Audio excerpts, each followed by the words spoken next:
Dear student, myself Mohammad Imran Ansari. Dear student, जैसा कि आपको पता है कि हम लोग बायोटेक्नोलॉजी प्रिंसिपल एंड प्रोसेस के बारे में पढ़ रहे हैं, जो कि चैप्टर नंबर हमारा 11 है।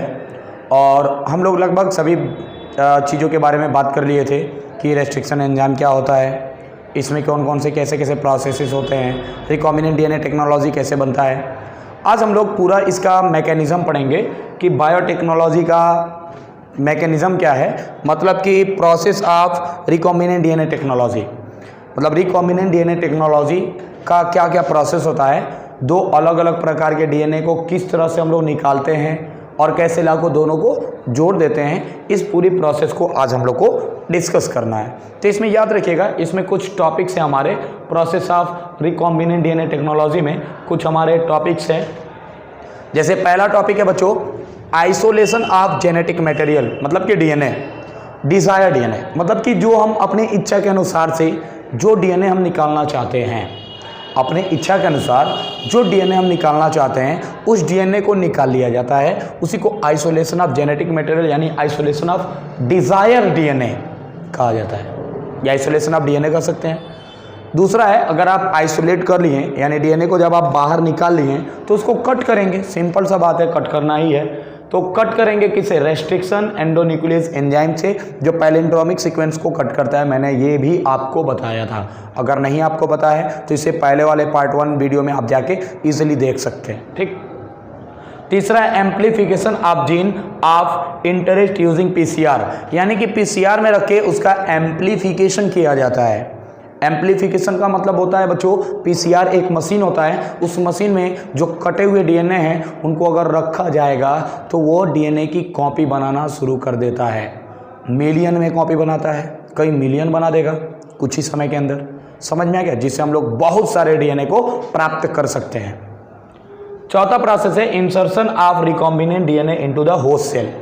कॉपी बनाने के बाद अब जो होस्ट सेल है उसके अंदर हम लोग क्या करते हैं, इंसर्ट कर देते हैं, यानी कि उसको अंदर उसको डाल दिया जाता है।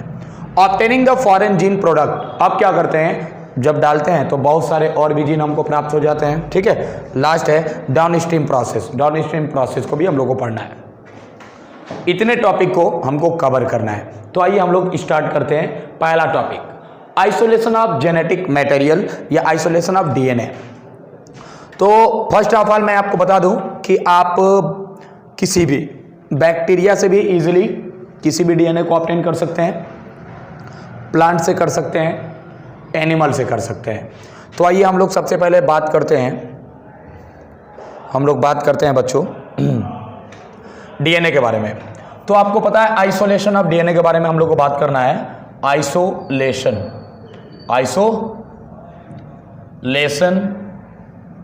ऑफ डीएनए, सबसे पहले हम लोग डीएनए को आइसोलेट करेंगे। और कहां से आइसोलेट करेंगे बच्चों, तो इस बात को याद रखिएगा। पहली बात, हम लोग डीएनए को आइसोलेट कहां से करेंगे, तो आपको बता दें हम लोग प्लांट से डीएनए को आइसोलेट कर सकते हैं, ठीक है ना। प्लांट से हम लोग डीएनए को आइसोलेट कर सकते हैं, प्लांट से। तो आपको पता है कि प्लांट के अंदर प्लांट सेल पाया जाता है। आप जानते हैं प्लांट के अंदर क्या होता है, प्लांट सेल पाया जाता है। और सेल जो होता है प्लांट सेल वाल से बना होता है, और सेल वाल जो होता है बच्चों वह सेलुलोज एंजाइम से बना होता है। किससे? सेलुलोज एंजाइम से बना होता है। और इस सेलुलोज को ब्रेक करने के लिए, आपको बता दें बच्चों, इस सेलुलोज को ब्रेक करने के लिए हम लोग को जरूरत पड़ता है सेलुलेज एंजाइम का। किसका? सेलुलेज एंजाइम का। मैं यहां पर आपको बता देता हूं थोड़ा सा और छोटा करके। चलो देखो, इसको तोड़ने के लिए बच्चों एक एंजाइम यूज किया जाता है जिसका नाम है सेलुलेज एंजाइम। क्या नाम होता है, याद रखिएगा इस बात को, सेलुलेज एंजाइम। Cellulase enzyme. तो ये जो सेलुलेज एंजाइम आप देख रहे हो ना, सेलुलेज एंजाइम, ये प्लांट के अंदर जो सेल वाल होता है उसको तोड़ने में, उसको लाइसिस करने में हेल्प करता है सेलुलेज एंजाइम, याद रखिएगा। अब दूसरा अगर हम लोग बात करते हैं, मान लीजिए बैक्टीरियल सेल का, यानी कि बैक्टीरिया का अगर हम लोग बात करेंगे बच्चों, बैक्टीरिया का बात करेंगे, ध्यान समझिएगा। अगर हम बैक्टीरिया का बात करते हैं, बैक्टीरिया, तो आपको पता है कि बैक्टीरिया जो होता है बैक्टीरियल सेल से बना रहता है, बैक्टीरियल सेल से बना रहता है। और बैक्टीरियल सेल किससे बना होता है बच्चों? तो याद रखिएगा ये बना रहता है पेप्टाइडोग्लाइकॉन से, पेप्टाइडोग्लाइकॉन सबस्टेंस से बना रहता है, ठीक है ना, पेप्टाइडोग्लाइकॉन से। अब ये भी समझ लो पेप्टाइडोग्लाइकॉन जो होता है ये बैक्टीरिया के अंदर अगर आप देखेंगे बैक्टीरियल सेल पेप्टाइडोग्लाइकॉन से बना रहता है। इस पेप्टाइडोग्लाइकॉन को तोड़ने के लिए बच्चों याद रखिएगा एक एंजाइम होता है जिसका नाम है लाइसोजाइम एंजाइम। क्या नाम होता है? लाइसोजाइम एंजाइम, लाइसोजाइम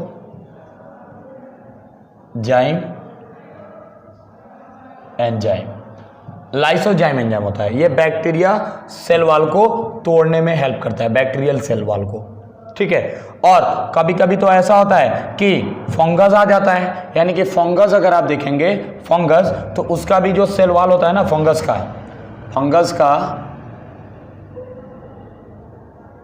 जो सेल होता है बच्चों, फंगस का जो सेल होता है वो कहलाता है फंगल सेल, ठीक है, फंगल सेल वॉल।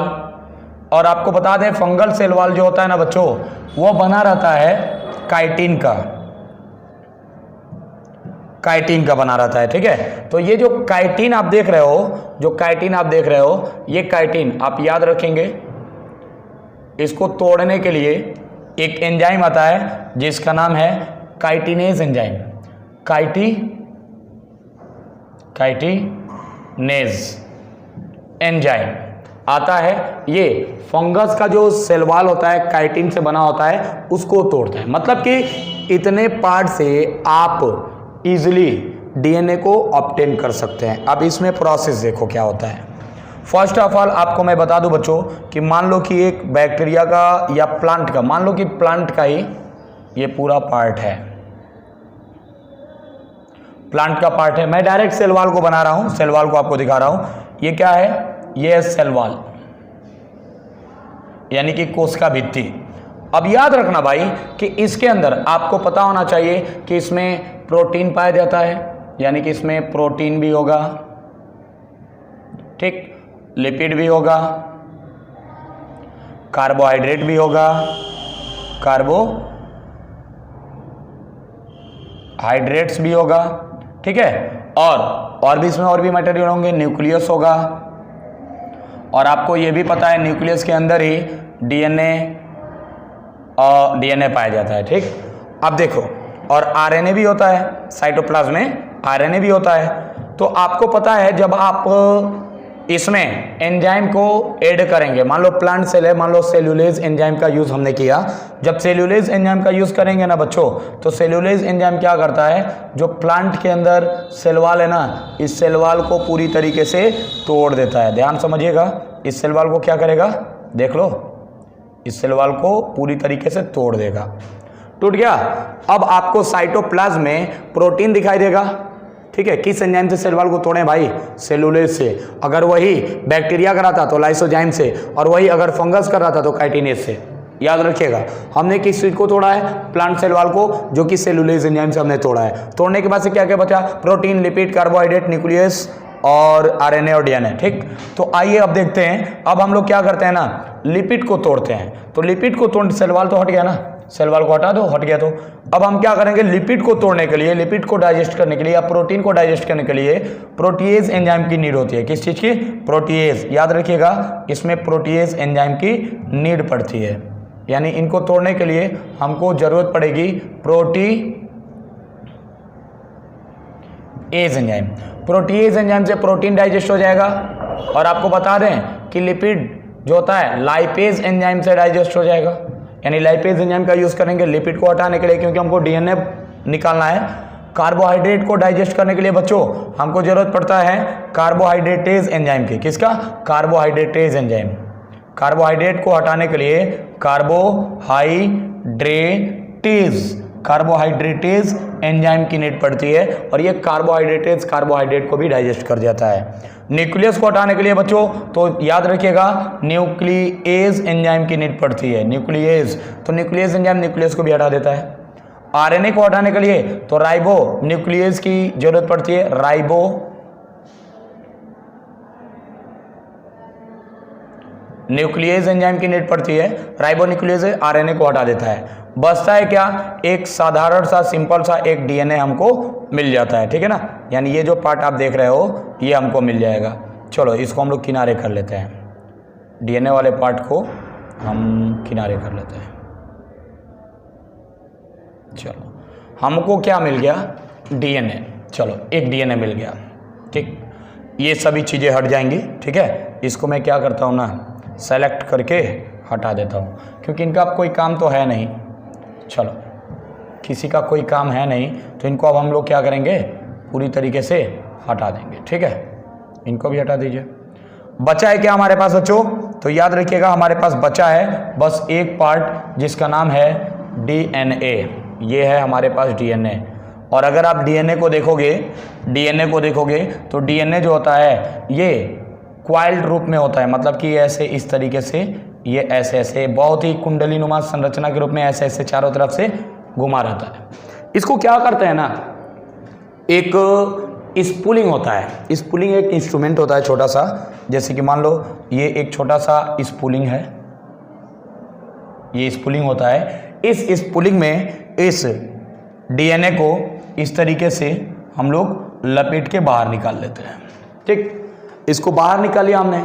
अब इसको बाहर निकालने के बाद से ना बच्चों, इसको अब हम लोग रखेंगे कहाँ पे, तो याद रखना भाई, इसको अब हम लोग रखेंगे चिल्ड एथेनॉल में, ठीक है। यहाँ पे हम इसको रख देते हैं, यहाँ पे।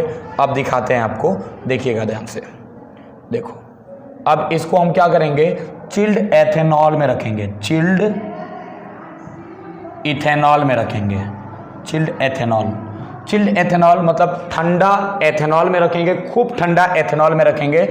जब खूब ठंडा एथेनॉल में रखते हैं ना बच्चों, ये प्रोसेस जो है ना चिल्ड एथेनॉल में रख के, तब आप ये जो अभी मैं प्रोसेस किया हूँ स्पूलिंग का, वो भी कर सकते हैं या बाद में भी कर सकते हैं, उसमें कोई दिक्कत नहीं है।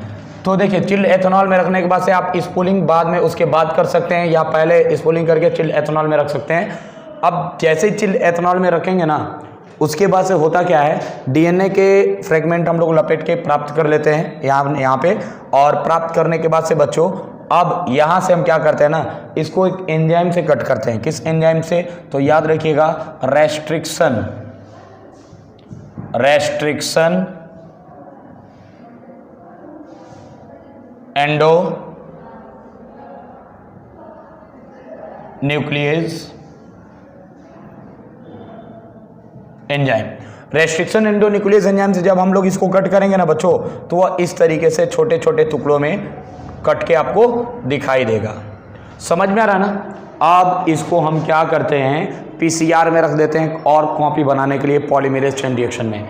इसी प्रोसेस को हम लोग कहते हैं बच्चों आइसोलेशन ऑफ डीएनए। जो आप डिजायर डीएनए चाहते हैं, यानी कि जो डीएनए आप चाहते हैं वो डीएनए आप आसानी से ऑब्टेन कर सकते हैं बाय दिस प्रोसेस, ठीक है ना। देख लो ये सब प्रोसेस है। पहले हम लोग क्या करते हैं, सेल वॉल को हटाते हैं। सेल वॉल हटाने के बाद से जो भी उसमें लिपिड प्रोटीन ये सब होता है, उन सबको हटा देते हैं। बचता है लास्ट में डीएनए। डीएनए को हम लोग निकाल के चिल्ड एथेनॉल में रखते हैं। चिल्ड एथेनॉल में रखने के बाद से स्पूलिंग करते हैं। स्पूलिंग का मतलब ये इसको पूरी तरीके से लपेट लेता है। अब इसको हम लोग कट करते हैं रेस्ट्रिक्शन एंडोन्यूक्लियस एंजाइम में, ये छोटे छोटे खंडों में इसको तोड़ देता है। अब इसमें से खंडों को हम लोग निकाल लेंगे। अभी भी पूरी तरह से ये प्योर नहीं होता है। पहले इसको हम लोग ना जेल इलेक्ट्रोफोरेसिस करते हैं, ठीक है। इसको काट के जेल इलेक्ट्रोफोरेसिस करेंगे। जेल इलेक्ट्रोफोरेसिस में जो बड़े बड़े कण होते हैं डीएनए के, वो जाने लगते हैं प्लस की तरफ। जो हल्के कण होते हैं प्लस की तरफ जाने लगते हैं। वहाँ से हम लोग डीएनए को निकाल लेते हैं। अब उसी का कॉपी बनाते हैं पीसीआर में रख के, पॉलीमरेज चेन रिएक्शन में। वही प्रोसेस हमको पढ़ना है। आइए देखते हैं, देखिए हाँ ठीक, आओ देखते हैं। यहाँ पर देखो, सबसे पहले क्या है, आइसोलेशन ऑफ जेनेटिक मटेरियल या डीएनए। फर्स्ट ऑफ ऑल क्या है, ट्रीट बैक्टीरियल सेल, याद रखिएगा, प्लांट और animal cell tissue with enzyme like lysozyme, और प्लांट है तो सेलुलेज, और फंगस है, देखो आ गया ना, काइटिनेज। इन सब के सेल वॉल को डिस्ट्रॉय करते हैं। The cell is broken, cell टूट जाता है एंड रिलीजिंग डीएनए को रिलीज करता है और अदर मैक्रोमोलिक्यूल जैसे RNA, protein, polysaccharide, lipids. RNA को आरएनएज एंजाइम से, राइबोन्यूक्लियस से, प्रोटीन को प्रोटीएज से, पॉलीसेकेराइड और लिपिड्स को इन सभी एंजाइम से यानी कि लाइपेज एंजाइम, ये कार्बोहाइड्रेटेज एंजाइम से इसको क्या करते हैं, डिस्ट्रॉय करते हैं। बचता है लास्ट में डीएनए, उसी को ऑब्टेन करना है। देख लो बहुत आसान है बच्चों, आपको इससे दिख भी रहा होगा बहुत इजीली, बहुत अच्छे से दिख रहा भी रहा होगा। देखो RNA is removed by the treating of ribonuclease, आ गया राइबोन्यूक्लियस से उसको हटा देते हैं। Protein is removed by the treating of the protease, protease से हमने रिमूव कर दिया। Other molecule removed by the appropriate treatment. और भी जो एंजाइम होते हैं और भी जो माइक्रो मॉलिक्यूल होते हैं उनको और भी चीज़ें से हटा देते हैं। अब जो हम लोग ऑब्टेन किए हैं उसको चिल्ड एथेनॉल में रखते हैं, ठंडा एथेनॉल में रखते हैं। Purified DNA precipitate out of the fine thread, और ये धागे के जैसे सस्पेंशन के रूप में दिखाई देने लगता है। इस सस्पेंशन को हम लोग इस तरीके से लेते हैं और उसको लपेट देते हैं। इसी प्रोसेस को बच्चों स्पूलिंग कहा जाता है, ठीक है ना। देखो ये separated DNA can be removed by the spooling, आ गया स्पूलिंग प्रोसेस से इसको हम लोग रिमूव कर देते हैं, ठीक। अब देखो या नहीं ले लेते हैं। अब देखो जो रिमूव करके हम लोग लपेट के रखे हैं purified DNA incubated with the restriction enzyme यानी रेस्ट्रिक्शन एंडोन्यूक्लियस एंजाइम।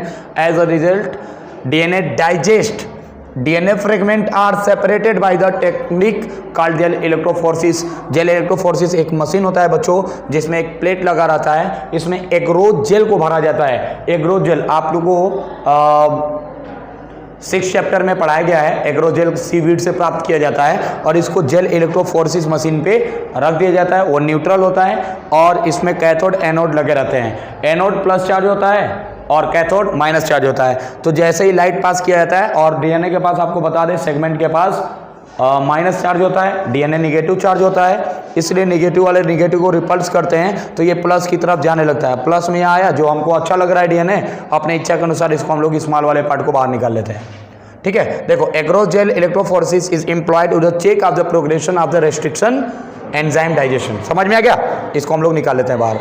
अब देखो DNA is negatively charge, DNA क्या होता है, निगेटिवली चार्ज होता है। So it move toward the anode, इसलिए क्या होता है एनोड की तरफ जाने लगते हैं। समझ में आ रहा है। DNA fragment are separated according to their size, ये उसके साइज के अकॉर्डिंग यानी जो बड़ा होगा पीछे रह जाएगा, भारी कण पीछे रह जाते हैं, हल्के कण क्या होते हैं धीरे धीरे स्मॉलर सेगमेंट आगे चले जाते हैं। सेविंग इफेक्ट ऑफ द एग्रोजेल, एग्रोजेल के वजह से, ठीक है ना। पॉलीमर फ्रॉम द सीवीड्स, जिसको हम लोग कहाँ से निकालते हैं, सीवीड से। Smaller size fragment move further, यानी कि स्मॉलर जो होते हैं वो बहुत तेजी के साथ आगे की ओर बढ़ते हैं। The process is repeated with the vector DNA, और वेक्टर डीएनए यानी कि जो प्लाज्मिड बैक्टीरियोफेज जो आपको बताया गया था उसमें भी काट के ऐसे ही प्रोसेस के द्वारा उसको भी किया जाता है। सेम टू सेम प्रोसेस होता है। देखो gel electrophoresis showing the migration of the undigested lane first.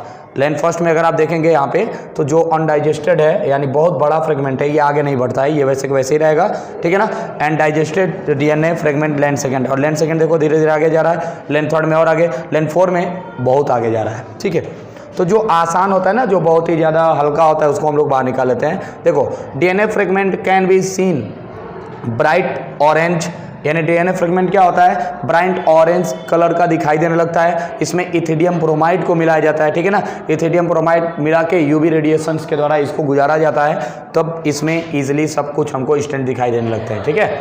अब देखो अब तो हमने डीएनए को प्राप्त कर लिया है, ठीक है। डीएनए बैंड को अब हम लोग काटते हैं, यानी कि डीएनए जो जेल इलेक्ट्रोफोरेसिस पे जो डीएनए आया हुआ है उसको हम लोग काटते हैं और काट के बाहर निकाल लेते हैं, जेल को काट देते हैं, ठीक है ना। उस जेल को काटने के प्रोसेस को इल्यूशन कहा जाता है। देख लो DNA bands are cut out from agarose, this is called elution, इसको इल्यूशन कहा जाता है।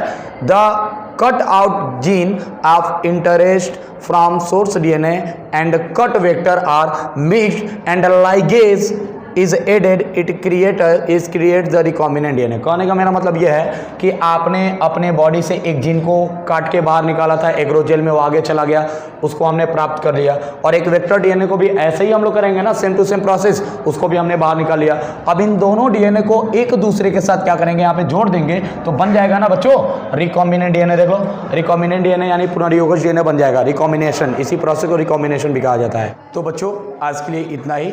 Thank you for watching this video.